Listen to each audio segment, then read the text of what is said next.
ಸ್ನೇಹಿತರೆ, ನಮ್ಮ ಭಾರತದ ರಕ್ಷಣಾ ಬೆಳವಣಿಗೆಗಳ ಪ್ರತಿಯೊಂದು ಸುದ್ದಿಯೂ ನಿಮಗೆ ತಲುಪಬೇಕೆಂಬುದು ನಮ್ಮ ಉದ್ದೇಶ. ನಿಮ್ಮ ಒಂದು ಸಬ್ಸ್ಕ್ರೈಬ್ ನಮಗೆ ದೊಡ್ಡ ಪ್ರೋತ್ಸಾಹ. ದಯವಿಟ್ಟು ಸಬ್ಸ್ಕ್ರೈಬ್ ಮಾಡುವುದರ ಮೂಲಕ ಪ್ರೋತ್ಸಾಹ ನೀಡಿ ಎಂದು ನಿಮ್ಮಲ್ಲಿ ಕೇಳಿಕೊಳ್ಳುತ್ತೇವೆ.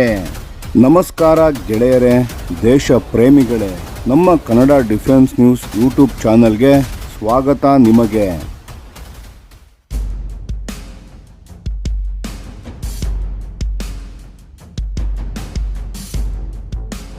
ಸ್ನೇಹಿತರೆ, ನಮ್ಮ ದೇಶದ ಸ್ವದೇಶಿ ಯುದ್ಧ ವಿಮಾನ ತೇಜಸ್ ಬಗ್ಗೆ ಒಂದು ತುಂಬ ಮಹತ್ವದ ಸುದ್ದಿ ಬಂದಿದೆ.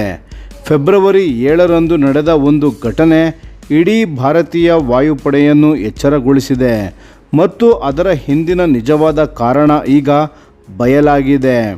ಆ ದಿನ ಏನಾಯಿತು ಅಂತ ನೋಡಿ. ಭಾರತದ ಪಶ್ಚಿಮ ಗಡಿಯ ಬಳಿ ಇರುವ ಒಂದು ಮುಂಚೂಣಿ ವಾಯು ಪ್ರದೇಶದಲ್ಲಿ ತೇಜಸ್ ವಿಮಾನ ಟೇಕ್ ಆಫ್ ಆಗಲು ಪ್ರಯತ್ನಿಸುತ್ತಿತ್ತು.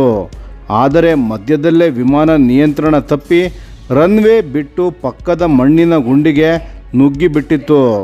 ಅದೃಷ್ಟವಶಾತ್ ಪೈಲಟ್ಗೆ ಸಣ್ಣ ಪುಟ್ಟ ಗಾಯಗಳು ಮಾತ್ರ ಆದವು, ಜೀವ ಉಳಿಯಿತು. ಈ ಘಟನೆ ನಡೆದ ತಕ್ಷಣ ಭಾರತೀಯ ವಾಯುಪಡೆ ಸಂಪೂರ್ಣ ತೇಜಸ್ ಫ್ಲೀಟನ್ನು ನೆಲದ ಮೇಲೆ ನಿಲ್ಲಿಸಿ ತಪಾಸಣೆಯನ್ನು ಶುರು ಮಾಡಿತು. ಯಾವುದಾದರೂ ಯಾಂತ್ರಿಕ ಅಥವಾ ರಚನಾತ್ಮಕ ದೋಷಗಳು ಇದೆಯೇ ಅಂತ ಒಂದೊಂದು ವಿಮಾನವನ್ನು ಆಳವಾಗಿ ಪರಿಶೀಲನೆ ಮಾಡಲಾಯಿತು. ಲ್ಯಾಂಡಿಂಗ್ ಗೇರ್ನ ಲೋಹ, electromagnetic breaking system, digital architecture ಎಲ್ಲವನ್ನೂ ತಪಾಸಣೆ ಮಾಡಿದರು. ತನಿಖೆಯ ಫಲಿತಾಂಶ ಏನು ಬಂತು ಅಂದರೆ ಯಾವ ಯಾಂತ್ರಿಕ ಅಥವಾ ಲೋಹದ ದೋಷವೂ ಇಲ್ಲ. ಸಂಪೂರ್ಣ ತಪ್ಪು ವಿಮಾನದ ಆನ್ಬೋರ್ಡ್ ಕಂಪ್ಯೂಟರ್ ಸಾಫ್ಟ್ವೇರ್ನಲ್ಲಿ ಇದ್ದ ಒಂದು ಗ್ಲಿಚ್, ಅಂದರೆ ಒಂದು ತಾಂತ್ರಿಕ ದೋಷ ಇದೇ ಘಟನೆಗೆ ಕಾರಣ ಎಂದು ತಜ್ಞರು ದೃಢಪಡಿಸಿದ್ದಾರೆ. ಈಗ ಏನು ಕ್ರಮ ತೆಗೆದುಕೊಳ್ಳಲಾಗುತ್ತಿದೆ ಅಂದರೆ ಭಾರತೀಯ ವಾಯುಪಡೆ ಮತ್ತು HAL ಜೊತೆಯಾಗಿ ಒಂದು ಹೊಸ ಸಾಫ್ಟ್ವೇರ್ ಪ್ಯಾಕೇಜನ್ನು ಅಭಿವೃದ್ಧಿ ಮಾಡಿದ್ದಾರೆ.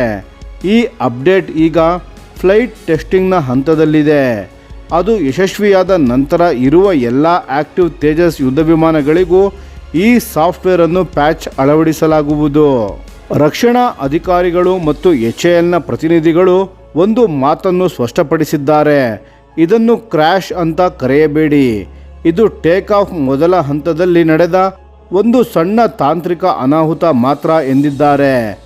ಕೋರ್ಟ್ ಆಫ್ ಎನ್ಕ್ವೈರಿ ತನಿಖೆ ಇನ್ನೂ ಮುಂದುವರಿಯುತ್ತಿದ್ದು ಮಿಲಿಟರಿ ಪ್ರೋಟೋಕಾಲ್ ಪ್ರಕಾರ ಸಂಪೂರ್ಣ ವರದಿ ಬರಲಿದೆ. ಆದರೆ ಸ್ನೇಹಿತರೆ, ಇಲ್ಲೊಂದು ಕಠಿಣ ಸತ್ಯವಿದೆ.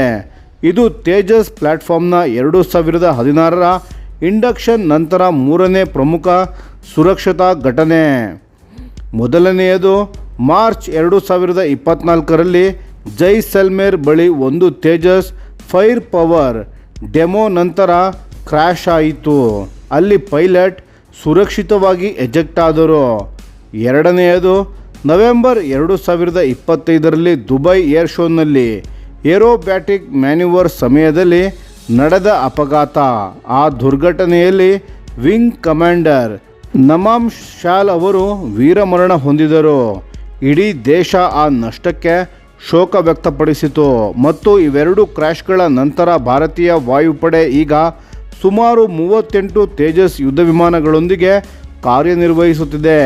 ಫೆಬ್ರವರಿ 7ರ ಘಟನೆಯಲ್ಲಿ ಸಿಕ್ಕಿಹಾಕಿಕೊಂಡ ವಿಮಾನದ ಏರ್ ಫ್ರೇಮ್ ದುರಸ್ತಿ ಸಾಧ್ಯವಾ ಅಂತ ಇನ್ನೂ ಮೌಲ್ಯಮಾಪನ ಆಗುತ್ತಿದೆ.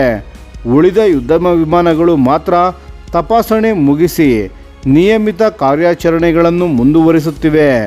ಇನ್ನು ಮುಂದಿನ ನೋಟ ನೋಡಿದರೆ ಭಾರತೀಯ ವಾಯುಪಡೆ ತನ್ನ ಯುದ್ಧ ವಿಮಾನಗಳ ಸ್ಕ್ವಾಡ್ರನ್ಗಳನ್ನು ಆಧುನೀಕರಿಸಲು ತೇಜಸ್ MK1A ವೇರಿಯಂಟ್ ಮೇಲೆ ದೊಡ್ಡ ಭರವಸೆಯನ್ನು ಇಟ್ಟಿದೆ. 180ಕ್ಕೂ ಹೆಚ್ಚು ಯುದ್ಧ ವಿಮಾನಗಳಿಗೆ ಆರ್ಡರ್ ಕೊಡಲಾಗಿದೆ. ಆದರೆ ಇಲ್ಲಿ ಒಂದು ದೊಡ್ಡ ಸಮಸ್ಯೆ ಇದೆ. ಅಮೆರಿಕಾದ GE F404 ಇಂಜಿನ್ಗಳ ಪೂರೈಕೆ ತಡವಾಗಿದೆ. ಇದರಿಂದ HAL ಉತ್ಪಾದನಾ ವೇಗ ಕಡಿಮೆಯಾಗಿದ್ದು ತೇಜಸ್ MK1A ಡೆಲಿವರಿ ಸರಿ ಸುಮಾರು 2 ವರ್ಷ ತಡವಾಗುವ ಸಾಧ್ಯತೆ ಇದೆ. ಒಟ್ಟಾರೆ ಹೇಳಬೇಕೆಂದರೆ ತೇಜಸ್ ಭಾರತದ ಹೆಮ್ಮೆಯ ಯೋಜನೆ, ಅದರಲ್ಲಿ ಯಾವ ಸಂದೇಹವೂ ಇಲ್ಲ. ಆದರೆ ಸಾಫ್ಟ್ವೇರ್ನ ದೋಷ ಇಂಜಿನ್ ಪೂರೈಕೆ ತಡ ಮತ್ತು ಸುರಕ್ಷತಾ ಘಟನೆಗಳು ಇವೆಲ್ಲ ಸವಾಲುಗಳನ್ನು ಸ್ವದೇಶಿ ರಕ್ಷಣಾ ಉದ್ಯಮ ಎಷ್ಟು ಶೀಘ್ರವಾಗಿ ಮತ್ತು ಎಷ್ಟು ಪರಿಣಾಮಕಾರಿಯಾಗಿ ನಿಭಾಯಿಸುತ್ತದೆ ಅನ್ನುವುದು ಮುಂದಿನ ದಿನಗಳಲ್ಲಿ ತಿಳಿಯಲಿದೆ.